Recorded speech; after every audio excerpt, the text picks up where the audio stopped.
What's going on, Badger fan? Awesome episode today. I can't wait to get into it. We have Nick Osen jumping on the show. We're talking basketball ceiling, football recruiting, plus some of your comments. Let's go on Wisconsin. You are Locked On Badgers, your daily podcast on the Wisconsin Badgers. Part of the Locked On Podcast Network, your team every day. What is going on, Badger fans? Welcome to Locked On Badgers, your team every day. Thank you so much, as always, for giving us just a little bit of your time. That's all that matters in life is time, and you're giving us a little bit. I'm incredibly grateful and humbled. And speaking of grateful and humbled, we have Nick Osen jumping on. I am so grateful for his time. Badgers 247 beat writer, and we have a bunch of stuff to talk about. Please go check out his work. He is crushing it over on 247, delivering awesome content. Nick, I want to get right into basketball. I keep going back and forth with people, and I love this team. It's exceeded my expectations. I thought this team would be kind of a top four-ish, and I think they've exceeded that ceiling. What is the true ceiling of the realistic ceiling of this team this year? Absolutely, Ryan. I've been looking forward to being on with you, and I think that's a super fair question. Like, I don't think many people necessarily expected this. I can't say that I did. However, before the season, I did say that I think it's very, very realistic for this team to comfortably get to the Sweet 16. So I think obviously right now they're doing that. Now, as we've seen kind of more of a sample size, if you're asking ceiling, my friend, I'm pretty, literal. I do think if everything goes right, they stay healthy, get Kamari McGee back, and obviously maybe a favorable draw, I do think a Final Four is potentially the ceiling. I wouldn't necessarily go ahead and pick them to win it all. I maybe wouldn't pick them to get there. But I think I speak for a lot of kind of the fan base and maybe even some of the media that I've spoken with that at this point, if they're not at least getting to that second weekend from what they have shown, I think it's a little bit disappointing at this point. Let me ask you this, because Greg Gard has a certain narrative attached to him, right? I mean, we've seen it. I still get people in the chat telling me to ask, should we fire Gard? He's going to win the Big Ten maybe this year, right? Just got 100. And those opinions are fine too. I never tell anybody how to fan. I don't agree with those opinions. But what happens to that narrative if we have this great regular season and we bow out in the round of 32? That's a really good question. I think that people, they tend to take some of those narratives obviously to an extreme. And I think that's a spot where we would agree with. I don't think either of us kind of gets like that with Coach Gard or anybody. I think that this team, frankly, though, is too talented and well coached for that to happen. So I think if that did happen, knock on wood, barring like any injury or anything like that, which you obviously don't want, I think that while I wouldn't call it deserved, a lot of those fans may, kind of get a little more aggressive or opinionated. Whereas I think that whatever this team does, like I said, I pick them to get to at least a Sweet 16.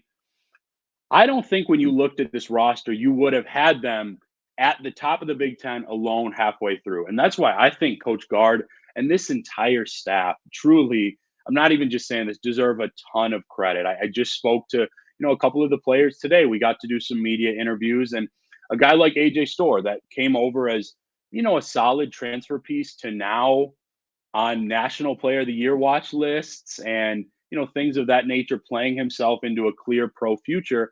I think Gard and the staff deserve a ton of credit. So while I think there'd be plenty of disappointment, Ryan, I know for a fact from the staff and players down themselves, I just can't see that happening. I think that obviously you take down, the lesser opponent, whether they end up as a 2-3, can't really see them falling below a 3 or 4. And then it comes down to matchups. But the nice thing about what this team has done, whether you're playing through AJ Storr, whether you go kind of to Tyler and Steve in the post, whether you get a hot Chucky or Klesmit game, there are so many different options. And I feel like I just wrote about it in kind of the Nebraska preview. That is why no matter how far they go, I think this team deserves so much credit because they can win in 3 or 4 different ways. The only one you maybe haven't seen them win yet is like that 53-48 type game. I know that we've seen over the years, but outside of that, this team is deep, versatile, talented, and I think really well coached right now too. Yeah, I don't think we want to see that 53-48 game. Right. We saw 5, 10, 15 years of that to some degree. Yeah, and I agree with you. I think this staff deserves an enormous amount of credit because honestly, I was thinking about this the other day. And I'm curious what your thought on this is. And this is part of the reason I hedge a little bit when people say Final Four ceiling. Not that they can't get there. They can absolutely get there, right? But this team doesn't really have a true star. And when you think of, maybe Storr is that guy, right? Maybe Storr is that guy, but it's kind of to your point of, every game it's something different. It's Klesmit, or it's Crowell, or it's Wall, or it's Storr. This is almost like that Detroit Pistons NBA team, right? That is really winning with cohesion and 5 really good players. Is there a star on this team? And can that actually hamper you as you kind of get into that Elite Eight? Who takes that last shot? Like how, it seems the Final Four teams have a dude. That's an awesome point, Ryan. I think for the majority of the year, really probably until last week, I think I would have been on that side. Like, all right, it's a lot of good to really good players. Who's maybe the superstar? But what I saw last week, it was at Minnesota. So, obviously AJ Storr was not having his best shooting game, but Coach Gard and the staff went to him late. Okay, he's able to use his athleticism, handling, get fouled. We talked to him after, just comfortably knocked down the 2 biggest free throws of the year. And then that Michigan State game. I'm fortunate to have been there at the Kohl Center here in town. I was talking to Evan and even some other media kind of near us. He was making that near 30-point game against a Hall of Fame coach team really look easy. And that's why I do caution on the word like superstar, especially in college sports. But I think if there is a star, I think it's AJ. And I think he is 1 or 2 performances like that away from kind of being nationally recognized as a star. What stands out about him watching him in person from people who just are watching on TV? Yeah, I think, the obvious, and Coach Gard, I remember, said this leading into the season too, the athleticism in terms of just how high he can, kind of jump, how easily he can get to the rim. I think those areas stand out. But I think it's also his size and what he's able to do at that size. Like, he can get off these mid-range jumpers just off of one dribble, quick handle so easily. I was familiar with him for a while. We actually both are originally from Rockford, which is kind of just a cool note down in Illinois. But I don't think myself or really anybody expected this type of, kind of consistency. I figured he'd be one of the best players. But I think 65, 70% of the games, he's really been their best offensive guy, obviously leading them in scoring. And he's coming along defensively too. So I think those are a few things that really stick out. But what's a beautiful thing for this Badgers team is the question you ask, Ryan, who maybe is the guy this night? I think long-term, that's going to be a really nice thing, because in a game like Purdue Sunday, as we look ahead a little bit, they need a Tyler or a Steve to probably be the guy, because defensively they are going to be busy and have a major task on their hands. Talk to me this. The first thing you said is you think if everything aligns, you see a Final Four ceiling, right? If all that kind of realistically goes right, and barring injury, which you can never predict, and it's not even fair to talk about. What is that in that group of things that needs to go right for them to get there? What is the one thing you look at, you're like, that's the one I feel most questionable about? Yeah, I would say that's kind of the defense turning from like an average unit to a good unit. I just feel like at this point in the season, we're kind of used to it being really good for Wisconsin. And I think they showed some glimpses of it in the Minnesota game. I think they've shown it. Michigan State, I think of a run in the Ohio State game. But I think we need to see that for a full 40-minute stretch. I know Michigan State was really complete, but that's probably 1A for me. And then 1B, it would just be health. I think that, there was a little bit of a scare with Chucky on a fall back in, I think, November. And then Stephen Crowell was questionable. Now Kamari McGee out for a little bit. Nothing drastic right now, fortunately, but it's just, it always gets a little bit scary, because while this team is deep, I think that just about everybody provides and proves kind of a role that you can't necessarily replicate. Yeah, that's a good point there. The other one I'll point out, it's interesting with the defense, right? Because you look at the individual pieces. Chucky's a really good individual defender. Tyler Wall's a really good individual defender. Stephen Crowell's a good positional defender. AJ Storr has incredible athleticism and length on the wing. Klesmit's a really good defender. Like, you look at the individual pieces and you're like, cohesively, this should be better. But you wonder if some of the offensive output takes away a little bit of that defensive edge. That's a point I've made. And I think it's just kind of, when you don't have to get a stop in every possession, you just don't. I could not agree with you more. I was smiling a little bit because I agree with you. That's what Coach Gard has, not in so many words, but kind of alluded to after a game once. And I wasn't close to a D1 player, right? But when you're playing pickup or even high school and you feel like, all right, these guys can't guard us, maybe you're just putting a little bit more kind of focus or energy, onto the offense. And while it's a cool thing because we've probably seen three teams like that. And certainly in my life, kind of watching the Badgers and growing up a fan, obviously the Final Four teams, but otherwise it's been defense first. And so I think it's cool and it's something kind of fun to enjoy. I think it's something that can help with recruiting long term, if I'm being honest there too. But you think of the top teams in the nation. I think of UConn. I think of a Houston team that just locked down at times last night. You still need to be able to defend and rebound. Wisconsin has rebounded pretty well still, but the collective defense and rim protection still has to grow a little bit. Yeah, I 100% agree. You got to be able to lock it in, and when you need to lock it in. I did a look just the other day, and I don't even know if I put it on the show or the Discord. I don't remember, to be honest. But if Wisconsin won the Big Ten right now with their field goal percentage defense, they would be the worst field goal percentage defense to win the Big Ten in basketball in like a decade. Yeah, exactly. Yeah. All right, we're going to take a quick break. We're going to keep Nick on as long as we can. We have to take a quick break for our friends of the show. We're going to come back and talk that 2025 recruiting class. We got a angry question from Justin Jalka I'm going to throw over at Nick Osen as well. But first, we're going to take a quick break for our friends of the show over at FanDuel. FanDuel is the number one source for all your sports betting needs, all your sports betting information. It's all there at your fingertips on FanDuel.com/lockdown. Whatever you want to bet on. You want to bet on the futures for the Badgers making the Final Four. Do it. You could do way worse with that. That one could hit. Easy bets, futures, parlays, teasers, spreads. Please do it responsibly, but spice up your weekend over at FanDuel. Super Bowl's coming up. That's one of the most bet sporting events in the world every single year. Have fun with that. Plus, right now, new customers, you get 150 in bonus bets with a $5 money line bet, win or lose. That's $150 win or lose for new customers. Visit FanDuel.com/lockedon. Make your first bet a layup. FanDuel is the official sports betting partner of the NFL. All right, let's bring Nick back on. Nick, I definitely want to give you an opportunity, man. Obviously, I talked about it at the beginning, but promote where people can find your work and what you've got going on. Yeah, I appreciate you, man. It's been really cool moving back to my home state and now, covering the Badgers. I've got my diploma up there. I did go to Wisconsin.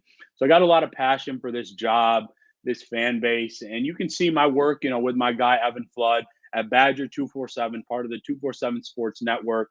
I'm sending out every story on my personal Twitter account that Ryan kindly linked in there. And, I've been really, kind of proud and focused. I think he's built an incredible base here.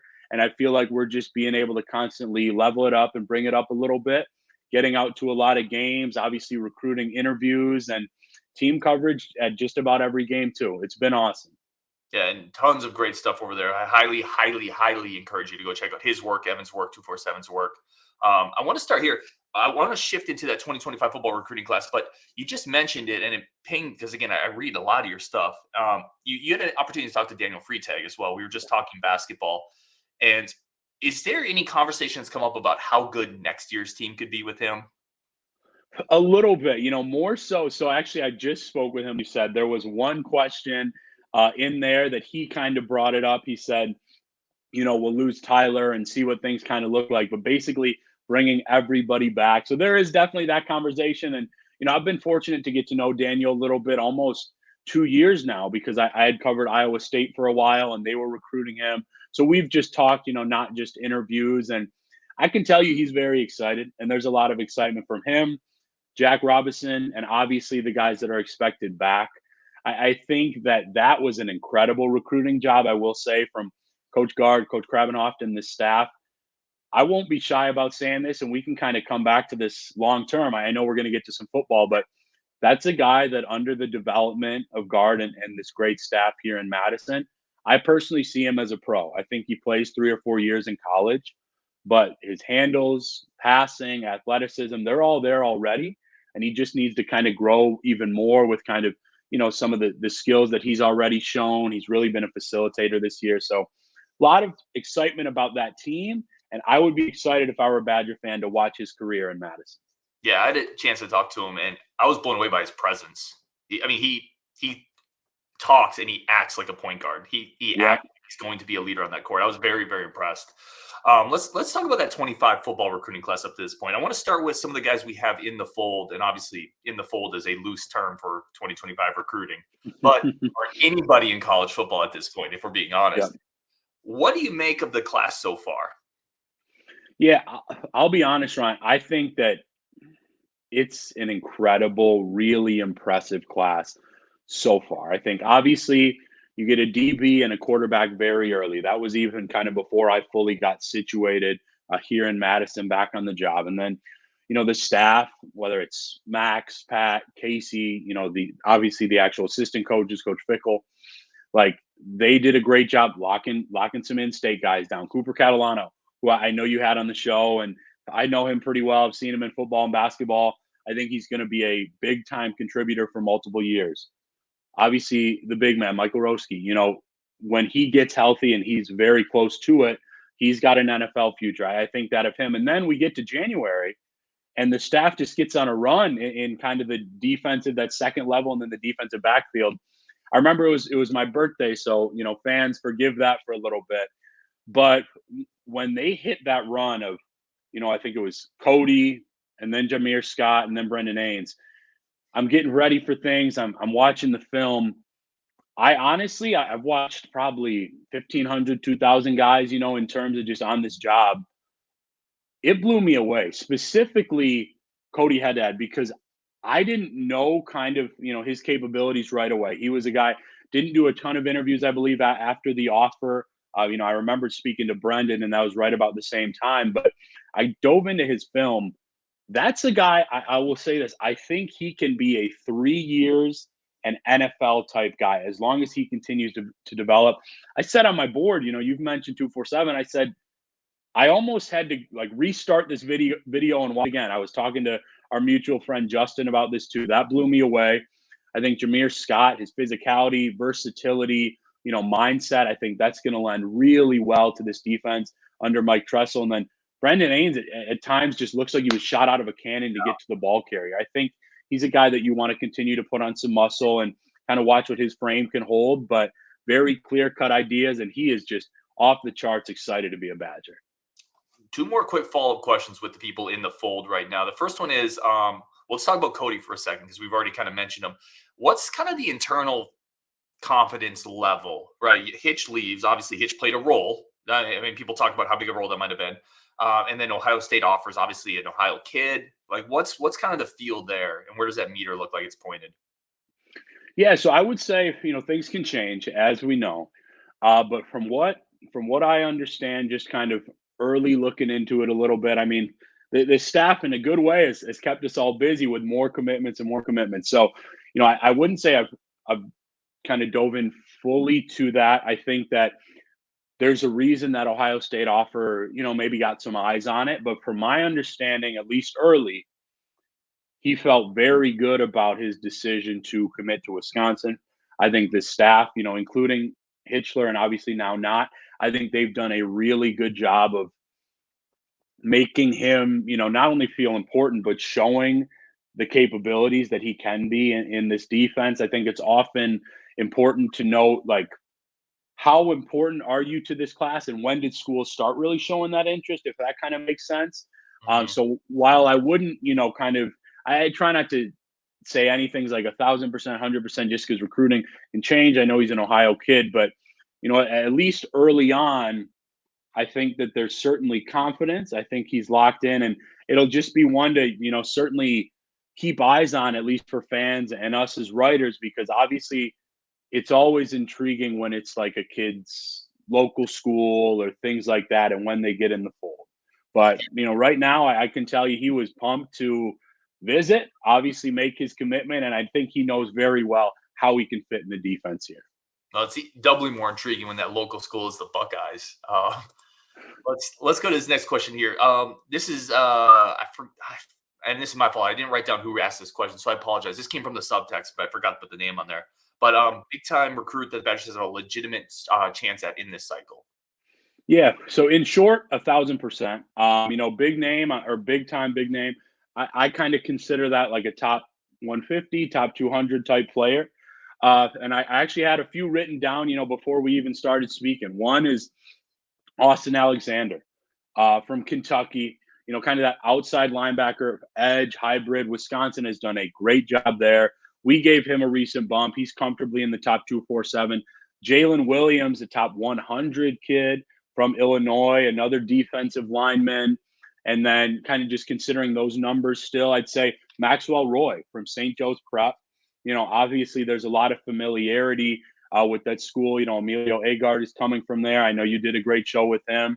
And, just the way that this staff has recruited that school. Obviously, Coach Hitchler was a big part of that. So that's something to monitor. But those are a few that kind of in those levels that I would consider. Owen Strebig had an amazing time at his recent junior day. We caught up, and I think Wisconsin made a major impact. But schools like Notre Dame, Miami still in play there.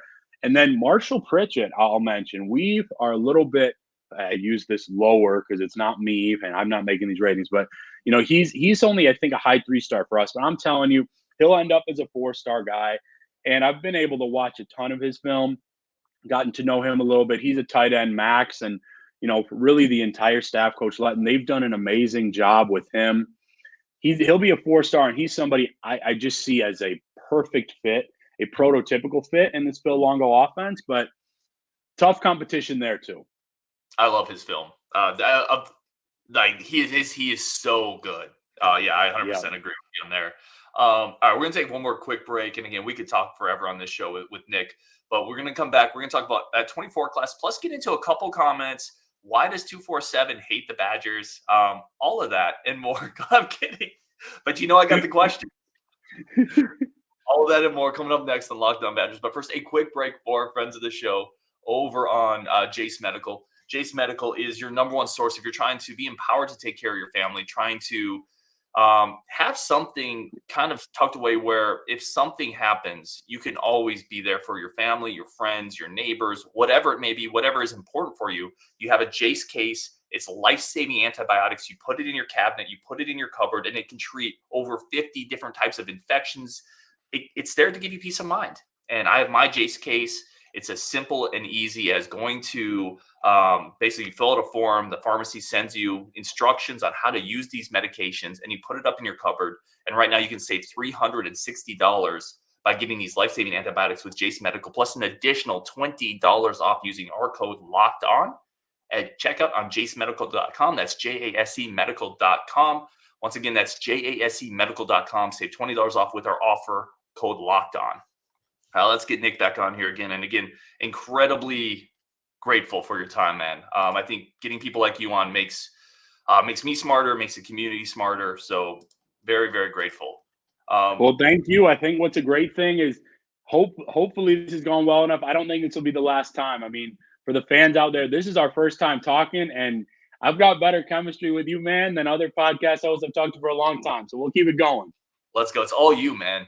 That's all you, 100%. You're bringing the chemistry. All right, I want to get into questions because I have a bunch, but I always want to make sure when I give people the opportunity to ask questions, we get those onto the show for the guests. The first one is here from Justin, Angry Man Jolka.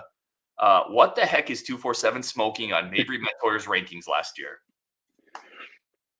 Justin, you're my guy, man. Don't be too angry. I know we enjoy talking about some ratings, but no, in all seriousness, so obviously that was, well before I got here, just in terms of when he committed and things like that. Obviously, I've seen a lot of Mettauer's film. I don't have an exact reasoning because honestly, he's got the size, he's got the arm strength.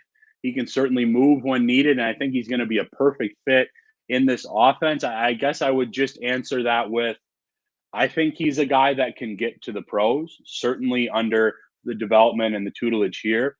But a lot of these 247 ratings are focused less on what they did as a junior, what they did as a senior, and more on how they project in 3 or 4 years. So not necessarily a perfect explanation. I think that he should be higher. And I know it's been a big thing in the last week or so with kind of these final composites being done and this class doing such a great job in the staff. But that's just kind of the baseline, explanation. But if I'm back on, I will do a little more research into why he's not higher. And listen, certainly every fan base, and you never get a question of why is my guy ranked too high, right? Every fan base, Yeah. right? Why are my four guys underranked? I do want to bring it up this though, and I want to frame this a certain way. This is from Curtis, the playmaker over on the Discord. Why does your institution constantly underrate our players? We just talked about Mettauer. I want to actually frame this in a way. Does 247 look at recruiting rankings maybe differently than Rivals or other sites? Like, because there are several players in this class where other sites, for whatever reason, were just, and some of that's, I think, statistical anomaly, some of that's kind of just white noise. Those things go up and down. But is there maybe a reason 247 looks at players differently? Yeah, so I can give a little more credence, to that. Great question, and I appreciate, all these questions, and it's a really cool thing. I think that if some are being underrated, I can tell you one, promise you it's not because they're coming to Wisconsin, because a lot of people very high in our business, our company industry, love Wisconsin and kind of love what the program represents. I want to give 247 some credit with this also, because a lot of fan bases I think it was like a Florida State recently, another school in the SEC. Like, I've seen similar questions recently. And then I saw some numbers from people higher up than me and some responses. 247 is generally the most accurate, not in terms of, like, there's no way to be accurate with a rating. It's based on what you're projecting. And in terms of first round picks, blue chip guys, and guys getting to the NFL, I'm about a 95, 100% sure I saw recently that over the last 3 to 4 draft cycles, we have been the most accurate with that. So it's not a perfect explanation. I've kind of told some of my guys when I don't agree, football or basketball, I've seen this guy, I think he should be higher. Even when I was at Iowa State, I said to a couple of guys, hey, people are asking about this guy. Is he going to see a jump? So, I think it's nice when guys listen and we can kind of give input, especially when Ryan, and our great subscribers know I'm at games 2-3 times a week, and that's just recruiting. So, it's definitely an opinion that we can have, but I promise it doesn't have to do with them, going to Wisconsin over maybe a different school picked. Let's bring up some other questions here. This is from Probst. Does national audience, from a national standpoint, do people believe Longo can attract the type of talent he needs to run his offense at Wisconsin? You talk about it. You talk to a lot of people that are more nationally focused. Yes. In short, absolutely. I'll give credit to a couple of my guys. Andrew Ivins, who's one of our top scouting ratings guys, and then Cooper Patagna, who just seems to know every single player. He had a lot of great things to say. I know this is about an offensive lineman, but about Haywood and really a lot of guys in this Wisconsin class. And I think that from the kind of early observations and conversations I'm having with them, they think this is sustainable. I think that they feel they need to show more of what we saw in that LSU game and kind of build off of consistency like that to, maybe add the high 4 consistent or 5-star running backs and, consistently 4 stars at wideout. But in terms of a national audience believing it, absolutely, without a doubt. They know what Longo has done. And I mean, I'm reminded nearly every day when I talk to these recruits about how much else there is to offer in terms of just education and the beautiful area surrounding this campus. So when you're able to add those things to what you show on the field, there's no question about it. Love it. White Marlin, how does Iowa State compare to Wisconsin in terms of giving access for stories, fan reactions, those kind of things from a media standpoint? Really, really good question. This is one of my all-time favorites. I'm somebody, I make the most of, everything I really get to do. I mean, this is like a dream job I'm living, and I loved it at Iowa State. I'll always be grateful for that. I will say in terms of football, and I haven't been here for a full football season, or at least the lead up, but in terms of just, fall camp and things of that nature, Wisconsin is not only kind of more generous than Iowa State, they're one of the most open in the entire country in terms of access there. So I can say that without a doubt. Basketball, those open practices here that we've gotten to do, that's more open than Iowa State was. I haven't heard of a ton of schools that do that for hoops. So overall, certainly for stories, the access is great. And in terms of fan reactions and things like that, I've been blessed. I was blessed down in Ames, and I've been blessed and grateful here. I mean, the fans that are in the Midwest in general and now getting to work with Badger fans are just really, really impressive. Dude, I'd be remiss, and people are going to kill me because they know I'm a Niner guy. Brock Purdy, like Iowa State, obviously, please, he's not just a game manager, right? No, he's not. It's funny. So I I've been fortunate to do kind of a partial podcast at times with an old friend from Iowa, and he's a diehard Cyclones fan.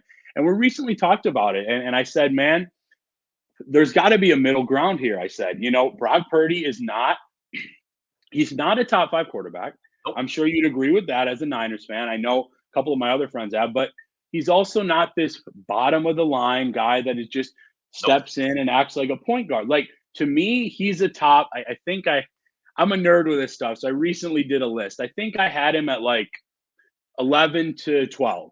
Like, he is well above average. And some of the plays he's made the last 2 weeks, they don't win those games without him. So in short, you're absolutely right. He's not, at the level of Mahomes or Allen to me, but he is well above a game manager. Okay, man. Yeah, Nick's stock just continues to rise. Let's see. I got a couple more quick questions here. This is from just people submitting questions. This is from the Discord. Or I think this was subtext. Staff turnover.